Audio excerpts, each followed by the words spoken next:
ਜਿਨ੍ਹਾਂ ਕਿਸਾਨਾਂ ਨੇ ਸੁਪਰ ਸੀਡਰ ਦੇ ਨਾਲ ਕਣਕ ਬੀਜੀ ਹੈ, ਗੁਲਾਬੀ ਸੁੰਡੀ ਤੋਂ, ਤਣਾ ਸੇਦਕ ਸੁੰਡੀ ਤੋਂ ਤੇ ਤਣੇ ਦੀ ਸੁੰਡੀ ਤੋਂ ਘਬਰਾ ਰਿਹਾ ਵੀ ਬਈ ਇਸ ਵਾਰ ਗੁਲਾਬੀ ਸੁੰਡੀ, ਤਣਾ ਸੇਦਕ ਸੁੰਡੀ, ਜੋ ਵੀ ਸੁੰਡੀ ਹੈਗੀ ਆਊ ਜਾਂ ਨਾ।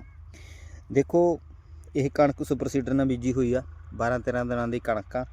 ਜਦੋਂ ਇਸ ਤਰ੍ਹਾਂ ਆਪਾਂ ਕਣਕ ਨੂੰ ਪੱਟ ਕੇ ਦੇਖਦੇ ਹਨ, ਜੇ ਤੁਹਾਡੀ ਜੜ ਸਹੀ ਆਉਂਦੀ ਹੈ ਹੈ ਨਾ, ਠੀਕ ਹੈ, ਜੜ ਉੱਪਰੋਂ ਮਤਲਬ ਟੁੱਟਦੀ ਨਹੀਂ ਹੈਗੀ। ਜੇ ਤਾਂ ਉੱਪਰੋਂ ਗੋਭ ਟੁੱਟ ਜੇ, ਜੜ ਥੱਲੇ ਰਹਿ ਜੇ, ਫਿਰ ਤਾਂ ਹਿਸਾਬ ਲਾ ਲਓ ਤੁਹਾਡੇ ਸੁੰਡੀ ਦੀ ਸਮੱਸਿਆ ਹੈਗੀ ਹੈ।